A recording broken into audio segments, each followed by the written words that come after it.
Olá, meus queridos e amados, mais uma vez eu estou aqui e eu quero nesta oportunidade gravar um vídeo sobre a relação do dispensacionalismo com o calvinismo. Qual a relação dos dois conceitos teológicos, sistemas teológicos? Qual a relação deles? Se um influencia o outro a tal ponto que não pode se separarem? Bem, nós vamos discutir esse assunto neste vídeo. Fique até o final, nós vamos falar coisas importantes aqui e que você vai aprender bastante. Roda a vinheta que nós vamos para o vídeo.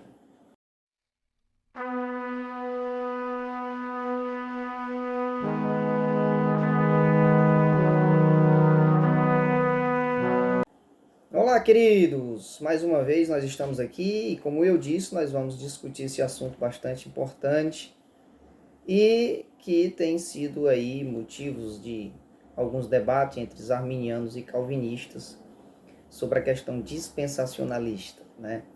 Bem, qual a relação do dispensacionalismo com o calvinismo, né? Qual é, então, essa liga do dispensacionalismo com o calvinismo? Eu já ouvi, né, em alguns grupos que eu participava e saí de pessoas que são dispensacionalistas, calvinistas, que reprimia os arminianos dentro do grupo por ser dispensacionalista, né? E eu, como sou arminiano, né, defendo o arminianismo, eu sou arminianista roxo, né?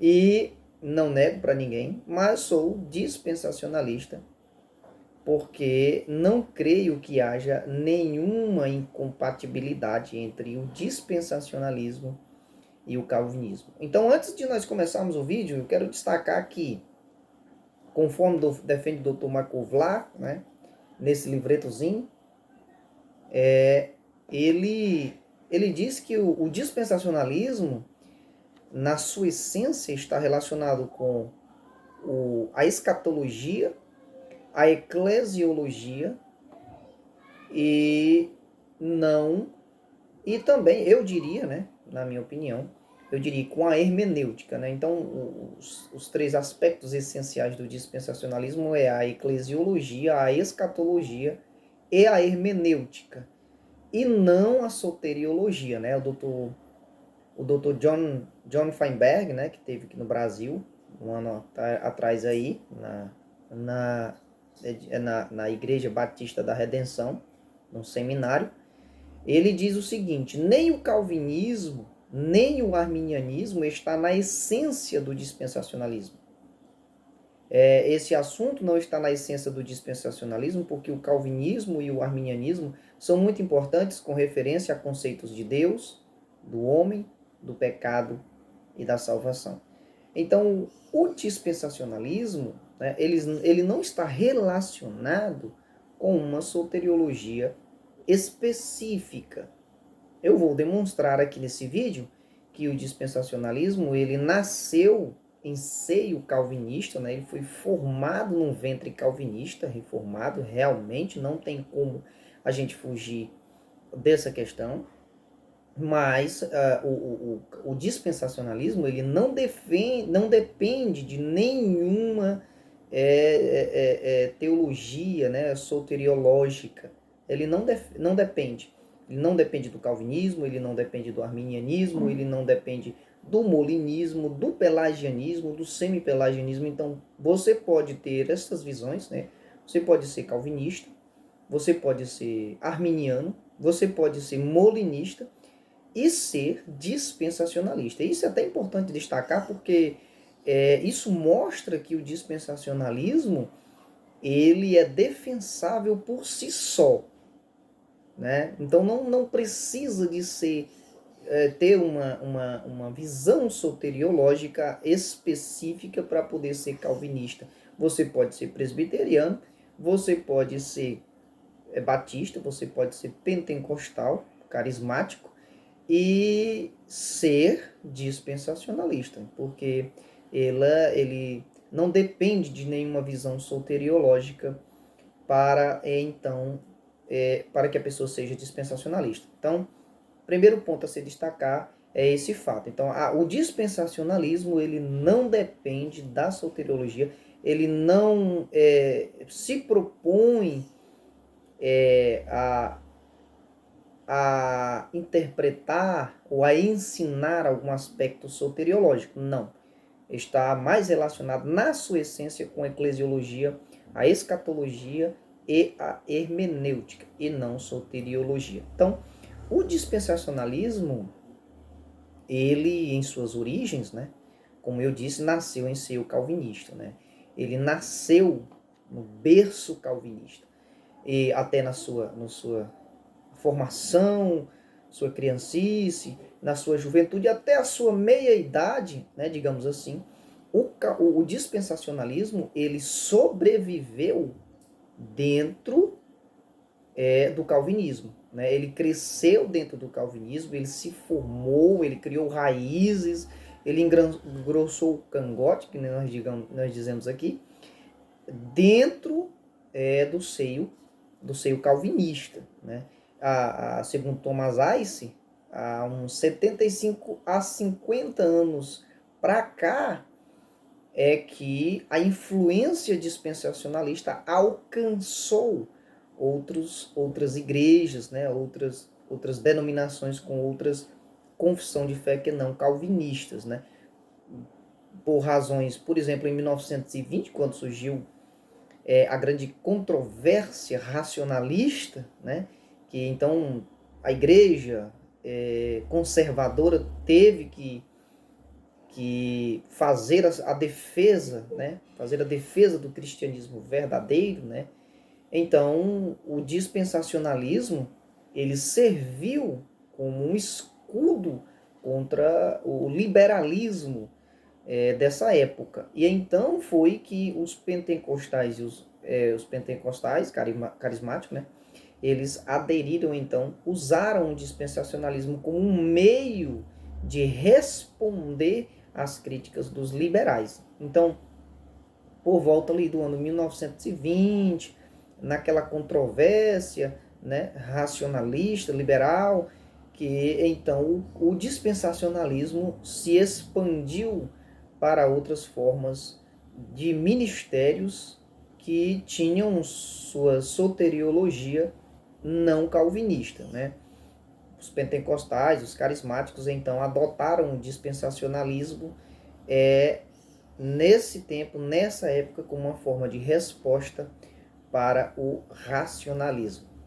Nós sabemos que o dispensacionalismo ele foi sistematizado por John Nelson Darby. Ele não é tão antigo como sistema. O dispensacionalismo não tem como nós dizer que o dispensacionalismo como sistema é antigo. Isso não é verdade. Assim como também o aliancismo como sistema só nasceu com Johann Cocceius, né, no século XVII. Também não é antigo, só 50 anos mais velho do que o dispensacionalismo. Então eles fazem uma lada, eu gravei até um vídeo aí sobre esse assunto, né? E assista lá esse vídeo e você vai ter algumas informações importantes. Então, John Nelson Darby foi o sistematizador. Embora nós encontramos algumas características essenciais do dispensacionalismo dentro da patrística mesmo, e eu diria até mesmo dentro dos apóstolos, e ainda mais até mesmo de Cristo, né? Por exemplo, na sua hermenêutica histórico-gramatical literal, quando Jesus aplica o texto de Daniel, né?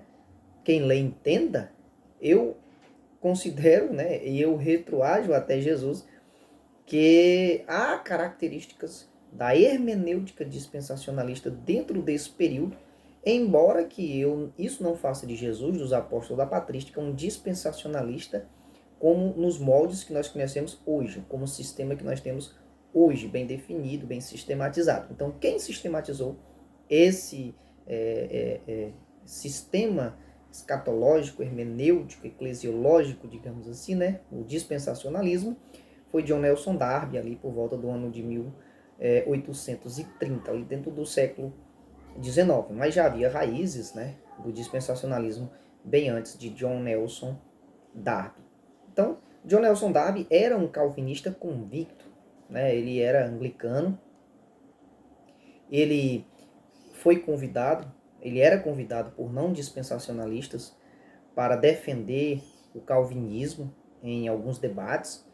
É citado dois deles, né? Por exemplo, lá em Oxford, ele ele teve um debate lá e defendeu o calvinismo na Universidade de Oxford.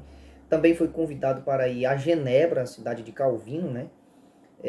Na Suíça, e ali ele, né, entre aspas, refutou o perfeccionismo de John Wesley. E de tal forma que ele foi condecorado, né, pelos líderes daquela igreja com a medalha de honra ao mérito. Então, John Nelson Darby era calvinista nos seus mais convictos, na sua mais convicta fé. Ele defendia o calvinismo em todos os seus pontos. E apesar dele se divorciar, por exemplo, da igreja anglicana, né, e discordar de alguns pontos da igreja anglicana, ele concordava, né, com o artigo 17 da Confissão de Fé daquela igreja, que falava sobre a eleição e a predestinação nos moldes calvinistas. Ele defendia piamente esse artigo e dizia que era bíblico, que era de muita sã consciência esse artigo, e de forma que não tem como arrancar John Nelson Darby do seu calvinismo, né? Muitos escritores, né, biógrafos de John Nelson Darby, né, consideravam ele calvinistas, como os mais calvinistas dos dias de hoje. E futuramente, então, vem outro nome importante, que é C.A. Scofield, né, de 1843 a 1921. Scofield se converteu na meia idade, né? Ele já tinha uma idade quando ele se converteu a Cristo. Ele foi ordenado ministro da primeira igreja congregacional de Dallas em 1882, né? E só que transferiu, né, em 1908, as suas credenciais do ministério que tinha, né, na igreja congregacional de Dallas. Ele transferiu em 1908 para a igreja presbiteriana dos Estados Unidos.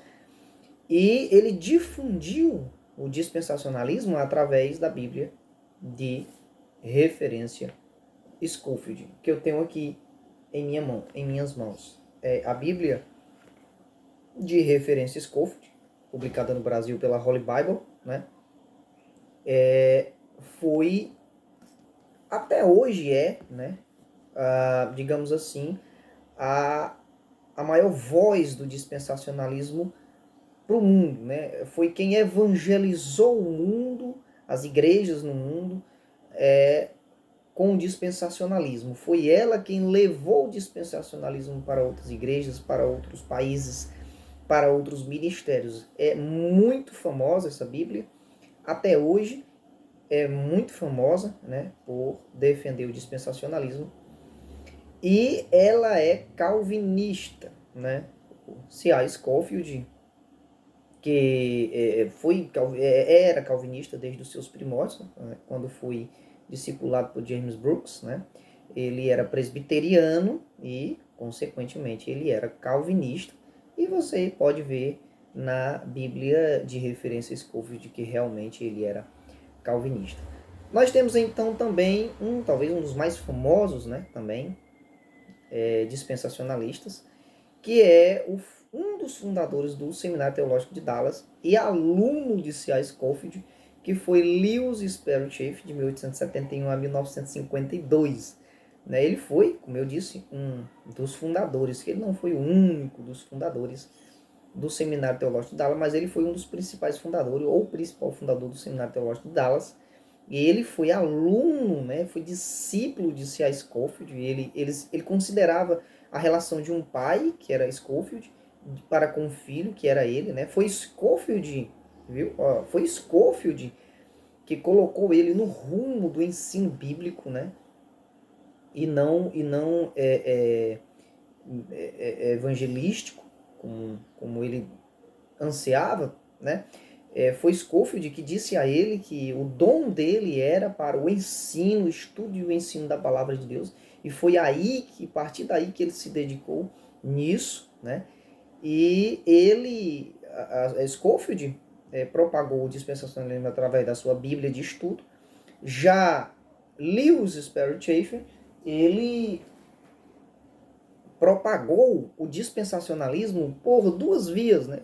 Eu defendo por duas vias, né? Primeiro por esta obra monumental, que ela era em 8 volumes aqui no Brasil, ela foi lançada em 4, depois ela foi lançada em 2 volumes, eu tenho essa obra completa, né? É a Teologia Sistemática de Lewis Sperry Chafer, né? Publicada no Brasil, em 4 volumes primeiramente, depois em 2, eu tenho os volumes, os 2 volumes da sua teologia, uma monumental obra extraordinária. Essa obra ela é pré-milenista, dispensacionalista e calvinista na sua soteriologia. Quem já leu a teologia sistemática de Chafer sabe disso, né? Desde o começo, Chafer era presbiteriano, né? Chafer era presbiteriano e calvinista. Então a sua teologia é calvinista, né? Totalmente calvinista, né? Creio em todos os pontos do calvinismo. Então o Lewis Sperry Chafer era calvinista. E um dos fundadores do Seminário Teológico de Dallas, que também propaga o calvinismo. Não é só o Seminário Teológico de Dallas que tem o dispensacionalismo como escatologia, né? Assim como sistema escatológico. Não é. Mas nós estamos pegando esse rumo e vamos seguir este caminho. Então, ela foi fundada em 1924, né? Com o nome de The Evangelical Theological College. E em 1936 foi mudado para o que hoje nós conhecemos como Dallas Theological Seminary, né? Então, ela foi fundada com um nome, depois mudada para outro, mas tanto Chafer como Pete Gill, que foi também um dos fundadores do Seminário Teológico, eram presbiterianos, portanto, eles eram calvinistas, né?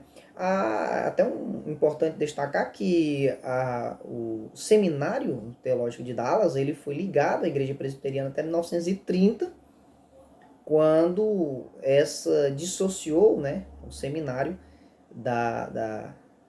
do movimento presbiteriano, mais por razões escatológicas do que soteriológicas, não foi por razões soteriológicas, né? Até levou, em 1944, os presbiterianos do sul dos Estados Unidos a emitirem um relatório que diziam que o dispensacionalismo é incompatível com a Confissão de Fé de Westminster, que já lançava as bases para o aliancismo, né? Ela acreditava, se eu não me engano, na aliança das obras, né? Ou no pacto das obras, ou coisa assim. E apesar do aliancismo não surgir dali, ele não sistematizar o sistema aliancista, né? Mas já lançou bases. E depois de uma investigação que eles fizeram em 1944, eles então disseram que o seminário, o dispensacionalismo em si, eles eram incompatíveis com a Confissão de Fé de Westminster, e assim minou toda a esperança de ganhar, digamos assim, né, os presbiterianos, de evangelizar os presbiterianos para o dispensacionalismo. E o presbiterianismo hoje é a casa do aliancismo, né? Quem defende o aliancismo hoje é a igreja presbiteriana, ela é a maior defensora do aliancismo hoje, né? Os pentecostais, então, irmãos, o Seminário Teológico de Dallas, ele lançou grandes homens, né? Talvez os mais bem conceituados teólogos dispensacionalistas vieram do Seminário Teológico de Dallas. Até hoje ele forma importantes seminaristas, importantes teólogos. É um seminário importantíssimo, bíblico, um dos seminários mais importantes no mundo hoje, muito conhecido, é bíblico, conservador, mas é calvinista, né? As raízes é calvinista e os seus teólogos são calvinistas, apesar de que existem teólogos importantes, né, como o próprio Dr. Michael Vlach, que é hoje, na atualidade, um dos maiores defensores do dispensacionalismo, um erudito, né, nessa questão. Ele é bem conhecedor neste assunto. Eu tenho alguns livros dele em português, se não me engano, 3 ou 4 livros, e ele não é do Seminário Teológico de Dallas, né? Ele é do Baptist Theological Seminar, e ele é professor do Master Seminar e editor da The Master Seminar Journal. Então ele não é do Seminário Teológico de Dallas, assim como outros, como o próprio Dr. John Feinberg também não é do Seminário Teológico de Dallas. Então nós temos assim dispensacionalistas em outros seminários, vindo de outros seminários que não de Dallas, mas o de Dallas especificamente, ele é dispensacionalista em sua essência, né? Mas também é calvinista. Então, os pentecostais, eles abraçaram o dispensacionalismo, né, como eu disse, ali por volta de 1920, e de lá para cá adotaram essa visão e mantêm hoje. E uma das mantenedoras do dispensacionalismo no Brasil são a Igreja Pentecostal, na sua referência assembleiana, né? Os assembleianos nós somos, embora que haja dentro das Assembleias de Deus aliancistas, eu conheço pessoas bastante de influência na igreja, que são aliancistas, né? Assim como há dentro das Assembleias de Deus calvinistas. Os pentecostais, apesar de ser arminianos, né, são dispensacionalistas. Por quê? Porque não há nenhuma discordância, não há nenhuma incompatibilidade de ser dispensacionalista e de ser calvinista. Embora que eu, na minha opinião, acho que o dispensacionalismo ele é mais calvinista. Eu concordo com o Marcos Granconato, que ele é mais dispensacional, ele é mais calvinista do que mesmo o aliancismo. Por exemplo, cita aqui um exemplo, né? O dispensacionalismo defende piamente a eleição incondicional de Israel.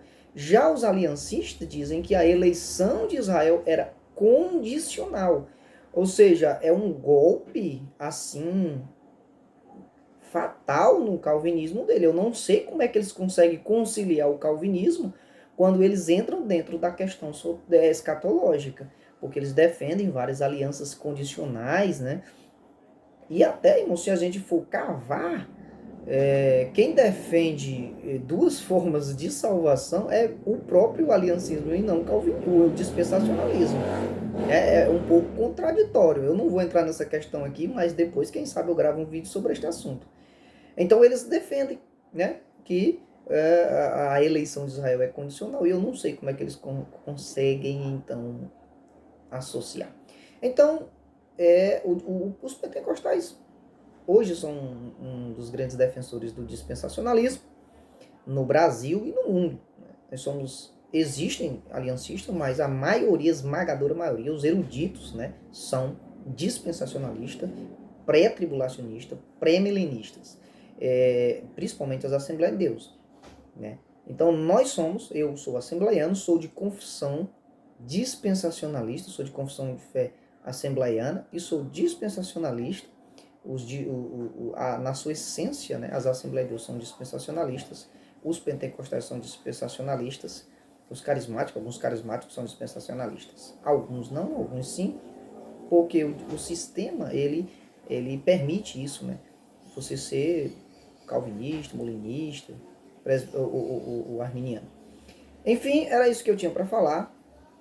Que Deus abençoe a sua vida e espero ter ajudado você em algum assunto. Curta o vídeo, compartilhe, comente, nos ajude nessa obra.